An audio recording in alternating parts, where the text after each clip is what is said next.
Hello and hi friends, welcome back to Krishna's laurels. ఈ వీడియోలో మనం ఒక ఇంపార్టెంట్ టాపిక్ని డిస్కస్ చేద్దాం, దట్ ఈస్ ఎమర్జెన్సీస్. భారతదేశంలో 3 రకాల ఎమర్జెన్సీస్ విధించవచ్చు. కాన్స్టిట్యూషన్లో వాటి గురించి పొందుపరచడం జరిగింది. అవేంటంటే number 1 national emergency, article 352 presidential rule అంటాము, ప్రెసిడెంట్స్ రూల్ అంటాము. 356 దీన్నే కాన్స్టిట్యూషనల్ ఎమర్జెన్సీ లేదా స్టేట్ ఎమర్జెన్సీ అని కూడా అంటాము. తర్వాత ఫైనాన్షియల్ ఎమర్జెన్సీ ఆర్టికల్ 360. అసలు ఒక్కొక్క ఎమర్జెన్సీ ఎందుకు విధిస్తారు, ఎప్పుడు విధిస్తారు, ఎవరు విధిస్తారు, ఎన్ని రోజులు అమల్లో ఉంటుంది, ఇవన్నీ కూడా చాలా ఇంపార్టెంట్. ఎగ్జామ్ పాయింట్ ఆఫ్ వ్యూలో అందరూ గుర్తుంచుకోవాల్సిన అంశాలు ఇవన్నీ కూడా. సో నేషనల్ ఎమర్జెన్సీ అంటే ఏంటి? ముఖ్యంగా 3 కారణాల వల్ల విధించడం జరుగుతుంది. ఒకటి war. For example India and Pakistan war declare చేసుకున్నాయి అనుకోండి అఫీషియల్గా, దెన్ ఇండియాలో నేషనల్ ఎమర్జెన్సీ విధించడం జరుగుతుంది. తర్వాత ఎక్స్టర్నల్ అగ్రెషన్. ఒక 2 కంట్రీస్ మధ్య అఫీషియల్గా ఎటువంటి వార్ అయితే డిక్లేర్ అవ్వలేదు కానీ అగ్రెషన్స్ అయితే నడుస్తున్నాయి అనుకోండి, అప్పుడు ఎక్స్టర్నల్ అగ్రెషన్ అనే కారణం చేత నేషనల్ ఎమర్జెన్సీ విధించవచ్చు. తర్వాత armed rebellion. So internal disturbance, ఈ 2 కూడా పక్క దేశంతో వచ్చినటువంటి ఈ యుద్ధంతో కూడుకున్నటువంటివి. కానీ ఆర్మ్డ్ రెబెలియన్ అంటే ఇండియాలో within India internal disturbance ఉన్నప్పుడు దాన్ని ఆర్మ్డ్ రెబెలియన్ అంటారు. అప్పుడు కూడా నేషనల్ ఎమర్జెన్సీ విధించవచ్చు. సో ఇంటర్నల్ డిస్టర్బెన్స్ అనే పదం ఉండేది ఇదివరకు, దాన్ని 44th అమెండ్మెంట్ ద్వారా మారుస్తూ ఆర్మ్డ్ రెబెలియన్గా మార్చారు. తర్వాత ఎవరు డిక్లేర్ చేస్తారు అని అంటే ప్రెసిడెంట్ ఆఫ్ ఇండియా ఎమర్జెన్సీని డిక్లేర్ చేస్తారు. ఎవరి అడ్వైస్ మేరకు? యూనియన్ క్యాబినెట్ రైటింగ్లో ప్రెసిడెంట్ ఆఫ్ ఇండియాకి పంపాల్సి ఉంటుంది proposal. Council of ministers headed by prime minister. So it must be approved by both the I'm really sorry guys, it must be approved by both houses of parliament with in 1 month. ఎన్ని months లోపు approve చేయాలి అంటే 1 month లోపు approve చేయాలన్నమాట. Next duration and renewal.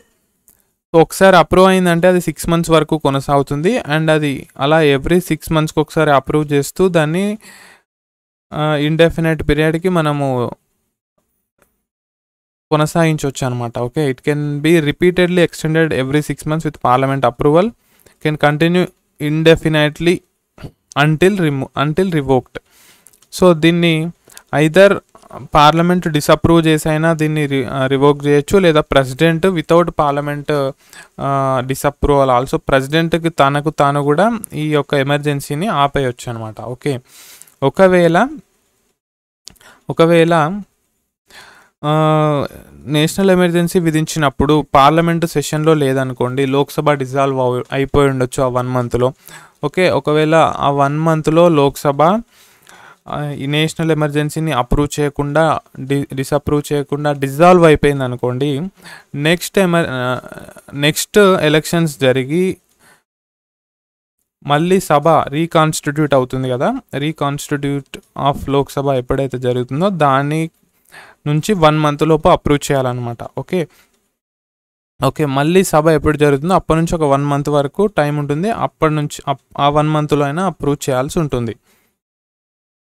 And ఇక్కడ condition ఏంటంటే until then మళ్ళీ election జరిగి కొత్త లోక్సభ వచ్చేంత వరకు రాజ్యసభ దాన్ని అప్రూవ్ చేసి ఉండాలి. ఓకే, రాజ్యసభ దాన్ని అప్రూవ్ చేసి ఉండాలి, అప్పుడే అది అమల్లో ఉంటుంది అనమాట. Clear? Next effect on fundamental rights.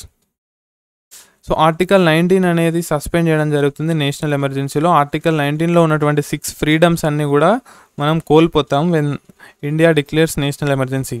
Other fundamental rights can be suspended by president under article 359, but article 20 and 21 cannot be suspended. Article 21 is about right to life. So and article 21 right to life అయితే, article 20 అనేది protection against conviction for offences. అందులో మనకి clause ఏలో X post facto loss గురించి ఉంటుంది. ఈ clause below double jeopardy విధించరాదని ఉంటుంది. Clause 3లో self incrimination, ఎవరు తమకు తాము ఎగనెస్ట్గా సాక్ష్యం చెప్పుకోరాదు అని ఉంటుందన్నమాట. So 20 and 21 we have discuss during fundamental rights chapter. So ఈ రెండు మాత్రం ప్రొటెక్ట్ చేయడం జరుగుతుంది అండ్ వీటిని మనం ఎన్ఫోర్స్ చేసుకోవడానికి కోర్టును కూడా ఆశ్రయించవచ్చు. సో బేసికల్గా ఏమవుతుందంటే ఆర్టికల్ 19 అనేది ఎక్స్ప్రెస్గా సస్పెండ్ చేయడం జరిగింది. ఓకే, బట్ ప్రెసిడెంట్ ఏం చేస్తాడంటే ఆర్టికల్ 359 కింద మిగతా రైట్స్ వైలేట్ అయినప్పుడు కోర్టుని మూవ్ చేసి, అంటే మనం కోర్టుని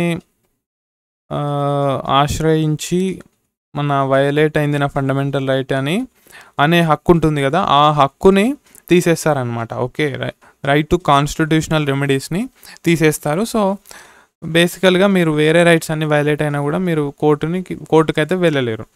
కాకపోతే 20 and 21 వైలేట్ అయినప్పుడు మాత్రం you have right to move the court for the enforcement of 20 and 21. So ఈ రెండు ఆర్టికల్స్ వెరీ ఇంపార్టెంట్, గుర్తుపెట్టుకోవచ్చు. ఏ ఆర్టికల్స్ నేషనల్ ఎమర్జెన్సీ టైంలో సస్పెండ్ కావు అని అడగవచ్చు. Okay, next parliaments power increase అవుతుంది ఈ సందర్భంలో. స్టేట్ సబ్జెక్ట్స్ మీద జనరల్గా స్టేట్ అసెంబ్లీ చట్టాలు చేస్తుంది, బట్ ఎమర్జెన్సీ విధించినప్పుడు మాత్రం ఈ సబ్జెక్ట్స్ మీద కూడా పార్లమెంటే చట్టం చేస్తుంది. ఒకవేళ పార్లమెంట్ లేకపోతే ఆర్డినెన్సెస్ ఇష్యూ చేయొచ్చు president under article 123. Centre become stronger than states. Next, state continues to function but become subordinate to centre. Revocation. Emergency can be revoked any time by the president without parliamentary approval. So ఇప్పుడు national emergency అనేది written advice of the entire cabinet మేరకు మాత్రమే విధించడం జరుగుతుంది. And ఈ 1975 ఎమర్జెన్సీలో జరిగినటువంటి misuse ఏదైతే ఉందో దాన్ని నివారించడానికి ఈ ఇంటర్నల్ డిస్టర్బెన్స్ అనే పదాన్ని ఆర్మ్డ్ రెబెలియన్ అనే పదంతో రిప్లేస్ చేయడం జరిగింది. తర్వాత దీనికి సంబంధించిన ఒక important case Minerva Mills case. ఇందులో సుప్రీంకోర్టు యొక్క జ్యుడిషియల్ రివ్యూ కింద నేషనల్ ఎమర్జెన్సీని కూడా రివ్యూ చేయొచ్చు అని చెప్తున్నాను అనమాట. నేషనల్ ఎమర్జెన్సీ విధించినప్పుడు దాన్ని రివ్యూ చేయకపోతే ఏమవుతుంది, మిస్యూజ్ అవుతుంది. కొన్నిసార్లు పొలిటికల్ ఎండ్స్ మీట్ అవ్వడానికి కూడా పార్టీస్ నేషనల్ ఎమర్జెన్సీ విధించి స్టేట్ గవర్నమెంట్స్ యొక్క పవర్స్ అన్ని లాగేసుకునే ప్రయత్నం కూడా చేయొచ్చు. So that's where the role of judiciary enters. So it reviews the national emergency is declared for genuine reasons. Is there real necessity? Is there really any war, external aggression or armed rebellion అని చూసి అది approve or disapprove చేస్తుంది అనమాట. Next we come to president's rule article 356. So unlike national emergency, presidents rule is imposed with in a particular state. National emergency is for entire country whereas presidents rule is for state, and that's why we call it as state emergency, and it also called as constitutional emergency because ఒక స్టేట్లో ఎప్పుడైతే constitution ప్రొవిజన్స్కి అనుగుణంగా పాలన జరగట్లేదు అని governor భావిస్తాడో governor ప్రెసిడెంట్కి చెప్తాడు, లేదా ప్రెసిడెంటే డైరెక్ట్గా గుర్తించి ఆ స్టేట్ని ప్రెసిడెంట్ తన యొక్క ఆధీనంలోకి తీసుకుంటాడు. So as violation of constitution is taking place, it is also known as constitutional emergency. So who can impose it? President of India, again based on the governor report or on his own satisfaction. So there are two reasons: breakdown of constitutional machinery in the state, number 2 failure to comply with the union government directions. So union government ఇచ్చిన డైరెక్షన్స్కి విరుద్ధంగా వెళ్తున్నా లేదా పాటించకపోయినా లేదా constitution machinery అంతా పడిపోయినా అప్పుడు కూడా ఈ ప్రెసిడెంట్స్ రూల్ విధించవచ్చు. Parliamentary approval and duration. So it must be approved by both houses of parliament within 2 months. So national ఎమర్జెన్సీని ఎన్ని మంత్స్లోపు అప్రూవ్ చేయాలంటే 1 month, whereas constitutional emergency can be approved within 2 months. So ఆ gap you have to remember. Once approved it remains force for 6 months and it can be extended every 6 months up to a maximum of 3 years. So national ఎమర్జెన్సీకి ఎటువంటి maximum cap లేదు, but ఇక్కడ 3 years cap ఉంది. Beyond 1 year 2 conditions satisfy చేయాలి. ఒకటి, national emergency must be in operation.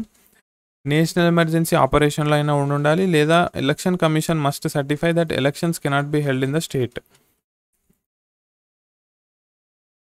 I hope it's clear. These 2 reasons must be there to extend it beyond 1 year.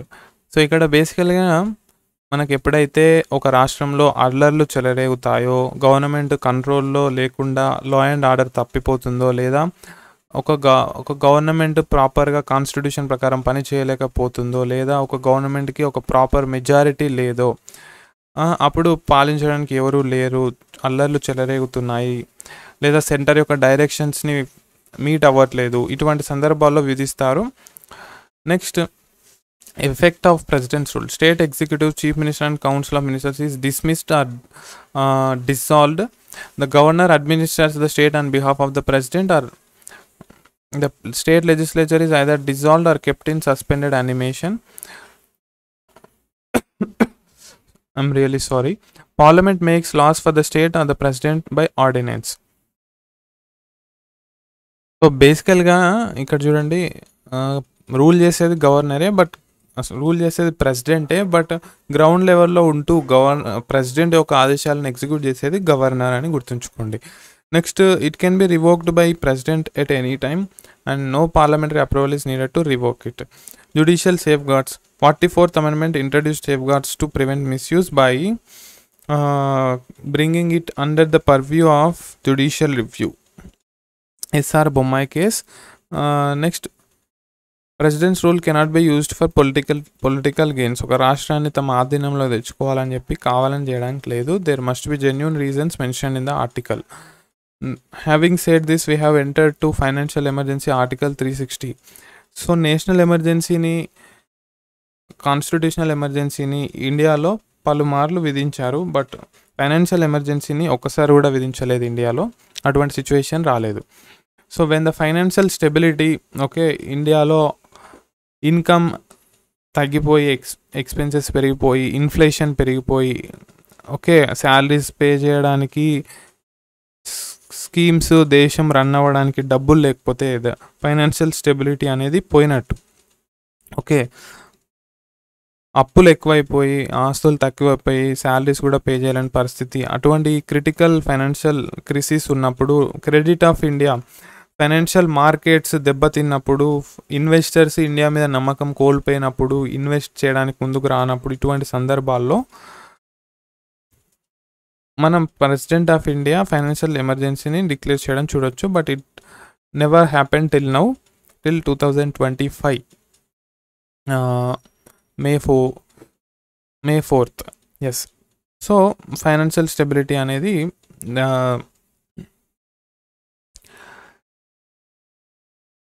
లేదా credit of India or any part of it is threatened. ఇటువంటి సందర్భాల్లో financial ఎమర్జెన్సీని విధించవచ్చు. And it is declared by the president of India. Again sorry guys. So ground, president must be satisfied that financial stability or credit of India any part is under threat. So parliament approval కావాలి. Just like 2 months duration ఉంది state emergency లాగా. So time limit ఏం లేదు, ఇది ఎంతసేపు, ఎంత long వరకు ఉండొచ్చు అని చెప్పేసి. స్టేట్ ఎమర్జెన్సీ అయితే మ్యాక్సిమం 3 years వరకు ఉండొచ్చు కదా, అలా దీనికి ఏం లేదనమాట. సో ఎఫెక్ట్స్, దీని ప్రభావం ఎలా ఉంటుందంటే, union can give directions to state on financial matters. So salaries and allowances of all government officials including judges of Supreme Court and High Court can be reduced. అందరు గవర్నమెంట్ అఫీషియల్స్ యొక్క, అధికారుల యొక్క salaries తగ్గించవచ్చు. Surprising part ఏంటంటే, even salaries of judges of Supreme Court and High Court can be reduced. All money bills and financial matters in the state are subject to union control. Money related bills అన్నీ కూడా president కన్సిడరేషన్కి పంపించడం జరుగుతుంది. Next, ఇది మన Indian హిస్టరీలో ఎప్పుడూ declare చేయలేదు. So it gives extensive financial control to the union government. దీని ప్రభావం ఫండమెంటల్ రైట్స్ మీద ఏమీ ఉండదు. అండ్ ఇది రివోక్ చేసేంత వరకు కొనసాగుతుంది ఇండెఫినైట్ పీరియడ్కి.